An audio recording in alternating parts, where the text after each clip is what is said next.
Copper Sun by Sharon Draper, Chapter 3, Sorrow and Shackles. When the sun rose the next morning, Amari looked with horror at what was once her tribe's village. All of the homes had been burned, their roofs of thatch and walls of reeds consumed by the fire. The charred and bloody bodies of relatives remained where they had fallen, with no one to perform proper rites for burials, no one to say the prayers for the dead. Amari knew that the pale strangers probably did not know their customs, could not understand the seriousness of the proper burial procedures. But the Ashanti were people of her own land, supposedly brothers in spirit with Amari's people. How could they do this and face their own future? She wondered in horrible confusion.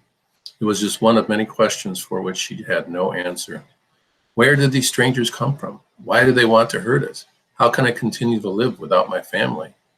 It took all of her strength not to look at the bodies of her parents. Amari's heart hurt in a way she could never have imagined. 24 of the villagers had survived the slaughter. She glanced around the group and realized that most of them were around her age, young and fairly healthy. None of the elders had been spared, none of the children. Essie and her new husband, Makafoy, huddled together even though they had been shackled apart. Amari knew that Essie was carrying her first child, for which he had announced it with joy just 2 days before. Amari also had seen that the parents of both Makufui and Essie were included among the dead. Quadzo, a young man known in the village as a fierce hunter, pulled angrily at his shackles, his wrists already bleeding as he fought their restraint.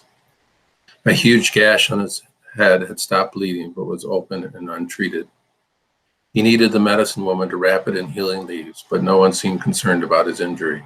All of the young captives had sustained some type of injury. Finally, at the far end of the huddled circle of captives, Amari spotted Besa. He looked at her with glazed, saddened eyes. In the distance, where such a short time ago he had played with such power and joy, she spotted his beloved drum, crushed and in splinters in the dirt. Amari wished she could smile at Besa to give him hope, but she had no hope to offer. He looked away. Suddenly, one of the pale-faced men with the death sticks came over to them, shouting in a language she did not understand. He made it clear, however, that they were to get up from the ground immediately. Most of the captors, both black and white, carried both whips and fire sticks. Amari looked around in fear and tried to ask what was happening, but all she received in response was a vicious slice of a whip across her arms and neck. She cried out as she arched her back in pain, but she hurried to her feet and asked no more questions. She glanced at Besa. His face was distorted with anger. One of the pale men then brought out objects that she would not have used even on animals. They were similar to the iron bands on her wrists, except these fit around their necks. A length of iron chain connected each neck band, so each was linked to the next in a single file of chains and captivity. As the iron band was placed around her neck, Amari felt as if she would choke. It was cold and heavy and cut into her shoulders. The chain was then pulled sharply as the next person in line was shackled behind her. Amari could not turn and see who it was. She could see only the back of the person in front of her. It was Tirza, the young woman who just hours before had been chasing that runaway colt. Tirza could not stop shaking with fright. The pale-faced men fastened similar irons on their ankles, with a short length of chain between them and a longer chain link each person to the coffle together, thus making it impossible for them to run away or even walk very fast. Fastened together in groups of 6, the wrists, ankles, and necks of each captive was painfully connected to the person on either side. Once the villagers were all linked, a white face pulled the first person with a rope, and those linked to him lurched forward as well. Amari stumbled, but the neck iron stopped her fall. She choked and tried to grab her throat, but her arms were shackled as well. Gasping, she fell into a step with the others, who, with heads bowed, shuffled together toward they knew not what. Besa, Amari noticed, was in the front of his coffle of captives. He would not look at her, glancing away whenever she tried to catch his eye. She realized he must be feeling terrible shame that he could not rescue himself or Amari or change any of what had happened to them. If one in their group stumbled, all of them stumbled, or sometimes even fell, choking as the chains pulled them down together. Beaten with whips if they fell, beaten if they failed to keep the pace, they headed slowly away from everything they had once known. The bright red pain across Amari's back and on her wrists and ankles made her whole body tremble. She felt as if she might pass out. The heat of the sun showed no mercy, and she couldn't even wipe away the sweat that burned her eyes as it ran down her face. Her tongue felt thick. She was so thirsty, and she couldn't remember the last time she had eaten.